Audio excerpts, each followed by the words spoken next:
Est-ce que réveiller le chaman qui est en vous, c'est être chaman ? Est-ce que dans une formation en ligne, on peut devenir chaman? Et bien là, c'est important pour moi d'être très précis dans la réponse, parce que ce sont deux choses complètement différentes. Être chaman et réveiller le chaman qui est en soi. Et on a une propension dans notre culture à vouloir devenir quelque chose, et surtout devenir chaman. En ce moment, dans notre culture occidentale, peut-être parce qu'on a été trop coupé de la nature ou trop coupé des esprits, de plus en plus d'hommes et de femmes on se dit, voilà, moi j'ai l'impression d'être chaman parce que j'ai une grande sensibilité. Mais être chaman, il y a vraiment deux étapes qui nous permettent d'être chaman. La première, c'est d'être, on ne s'autoproclame pas chaman, on est reconnu chaman par une communauté, par d'autres chamans, par la tribu, dans toutes les traditions, ça se passe comme ça.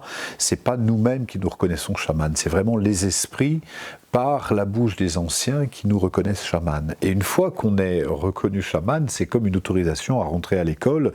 Commence alors un apprentissage qui dure généralement une dizaine d'années, où on va faire tout un travail à partir de notre lignée, à partir de la spécificité du chamanisme qu'on va explorer, pour vraiment apprendre à être un intermédiaire avec les esprits et à pouvoir accompagner et aider.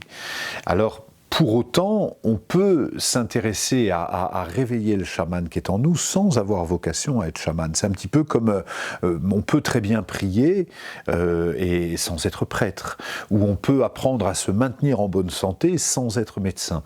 Et même, c'est ce qui m'a amené, moi, à écrire ce livre, Réveiller le chaman qui est en vous. Je crois que plus nous serons nombreux à développer une forme d'autonomie spirituelle, une autonomie avec les esprits, une autonomie d'énergie, moins on aura besoin de super chamans qui, quelque part, sont aussi dans une forme de pouvoir, surtout dans nos sociétés modernes.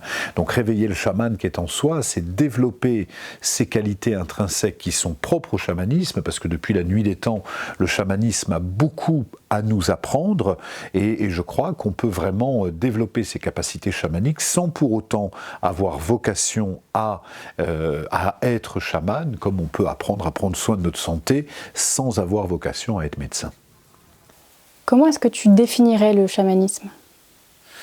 Le chamanisme, je crois qu'il y a autant de formes de chamanisme qu'il y a de chamans, d'une part parce qu'en fonction des cultures, le chamanisme sibérien, le chamanisme mongol, qui est une façon d'incorporer les esprits, donc on ne parle pas trop de chamans, on parle plus de relayeurs qui incorporent ce qu'on appelle les ongodes, c'est les esprits, et le chamanisme amazonien qui travaille beaucoup pour être intermédiaire des plantes, de l'ayahuasca ou d'autres plantes médecines, donc qui sont des interférents avec les plantes médecines ou les hommes médecines d'Arizona, etc. Il y a tellement de formes de chamanisme qui dépendent des régions. Et aujourd'hui, on est dans une période de l'histoire où toutes ces formes de chamanisme se rencontrent. Et c'est pour ça qu'il n'y a pas le chamanisme, il y a vraiment autant de formes de chamanisme qu'il y a de chamans. Et ensuite, dans toutes les traditions, en revanche, les chamans, ce sont des intermédiaires avec les esprits. S'il n'y a pas de communication avec les esprits, il n'y a pas de chamanisme. Les chamans ont cette capacité, quels que soient les moyens, de communiquer avec les esprits pour identifier quelles sont les formes de déséquilibre ici, pour restaurer un équilibre. Donc que ce soit avec les esprits des ancêtres, que ce soit avec les esprits de l'eau, de la nature, les esprits des arbres, les esprits des animaux de pouvoir, etc., les chamans vont être des intermédiaires entre le monde visible et le monde invisible.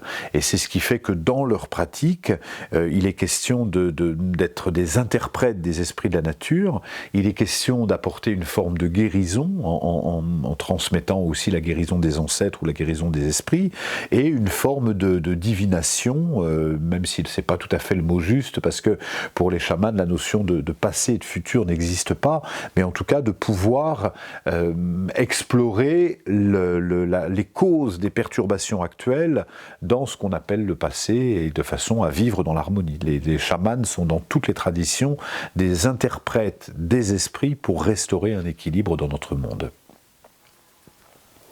Pourquoi est-ce que le chamanisme revient à la mode ?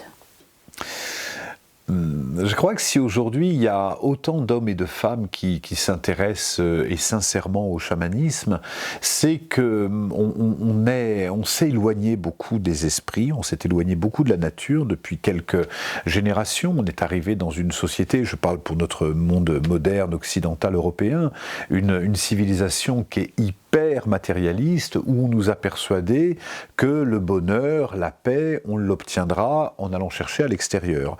Donc si on veut rencontrer l'amour, il faut rencontrer l'âme sœur.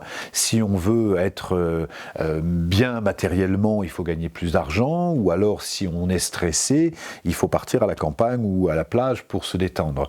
Et ça, c'est une vision très occidentale, là où les civilisations orientales nous invitent toujours à plonger en nous en se disant, si jamais je ne suis pas heureux dans ma vie amoureuse, c'est important que je plonge en moi pour comprendre quels sont mes mécanismes, etc.